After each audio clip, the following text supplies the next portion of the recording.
From Vermont Public Radio, this is The Frequency. I'm Anna Van Dyne.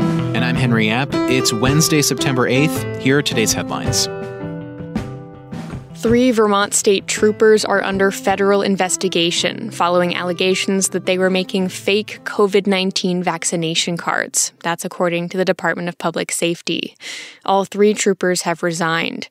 According to a press release, the troopers are suspected of having, quote, varying roles in the creation of the fake cards. 2 of the accused left the force in early August after a colleague raised concerns to a supervisor. The 3rd resigned on September 3rd following an investigation by DPS.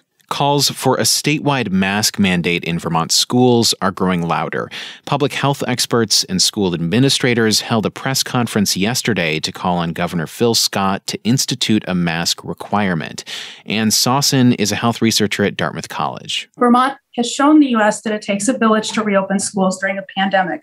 The state, however, must not leave villages on their own this fall. Sawson says masking in schools is needed to protect children who aren't yet eligible for the COVID vaccine. Scott says a statewide mask mandate is not needed because almost all Vermont school districts have adopted local masking requirements on their own. And the governor is having his own press conference, as he does every week at noon today, which you can listen to live on VPR. This evening, Vermonters will get a chance to weigh in on proposed changes to the state's education funding system. A 2019 study by researchers at the University of Vermont found that it's far more expensive to educate children who grow up in poverty. But that same study said Vermont's education funding formula doesn't fully account for those higher costs. Lawmakers are now looking for ways to direct more money to schools in high-poverty districts.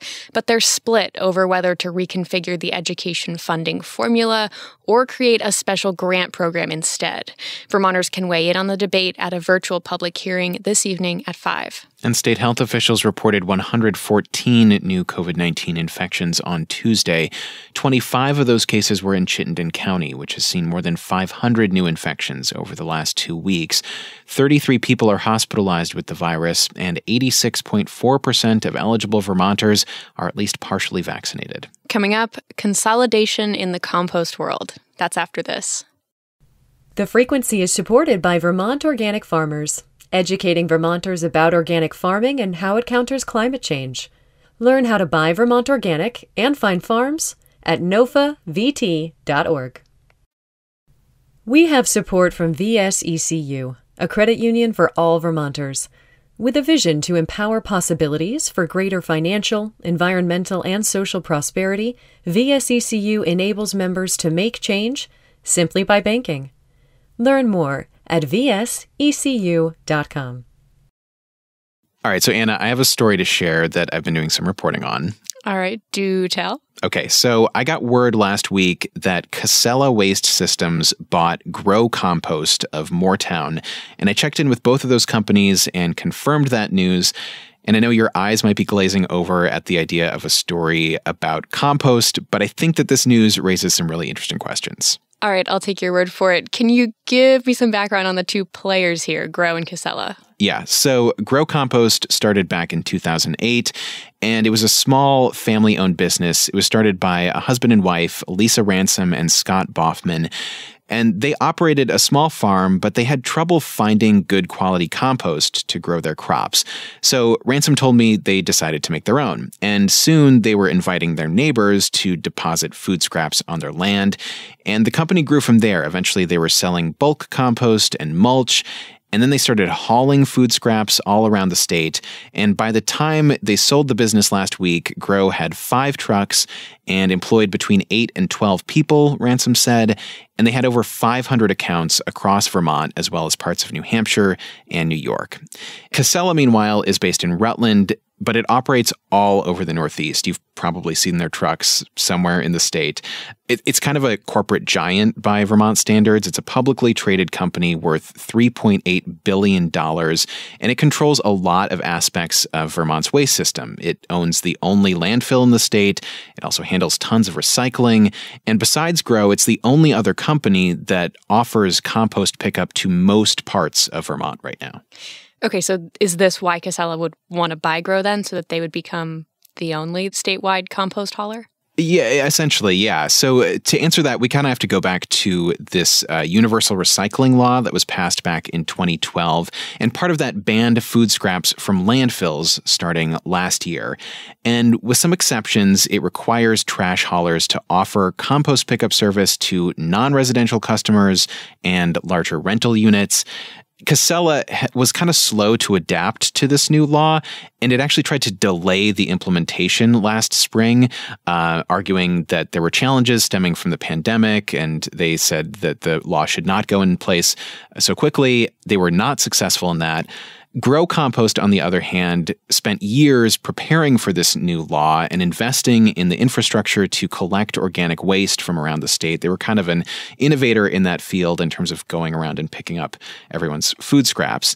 And so Casella Vice President John Fusco told me that this purchase is a direct response to the state's composting mandate. This is us building our ability to meet the mandates of public policy and to provide the service that public policy is asking Vermonters to do. And so then as for why Grow wanted to sell their business, co-founder Lisa Ransom told me that they've really tried to serve the entire state, but that those aspirations really just outgrew the capacity. Yeah, I mean, we've been having these conversations with a lot of different companies for a long time, and this is the one that just fell into place. And neither company would tell me how much this deal was worth, how much Grow was sold to Casella for.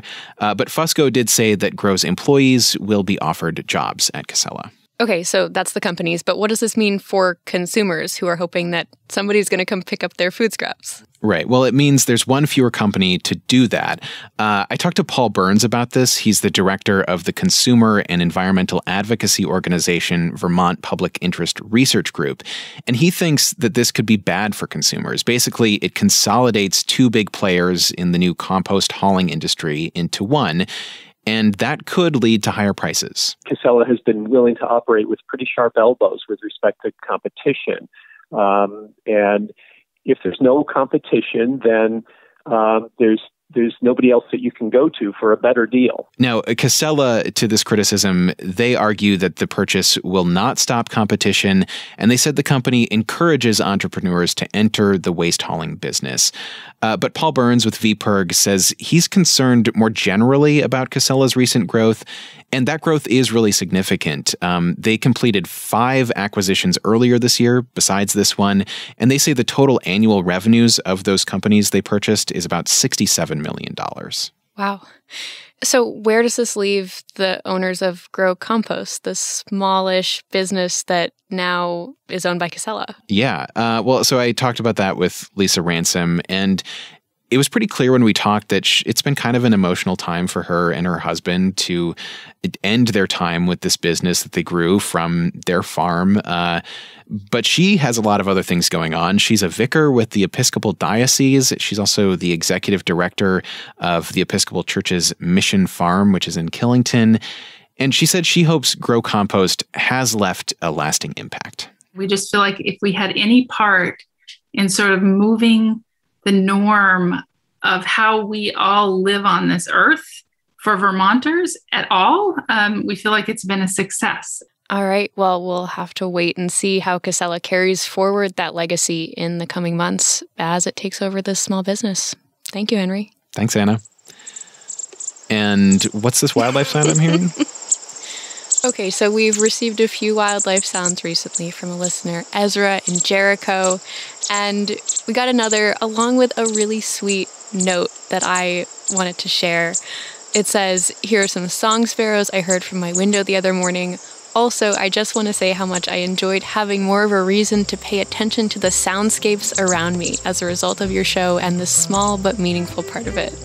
Oh, thanks, Ezra. You too can pay attention to the soundscapes around you and send us wildlife sounds to thefrequency@vpr.org. Thanks for listening to the show today. We had additional reporting from Peter Hirschfeld and Matthew Smith. Our executive producer is Mark Davis, and our music is by Blue Dot Sessions. I'm Henry Epp. And I'm Anna Van Dyne. Talk to you tomorrow.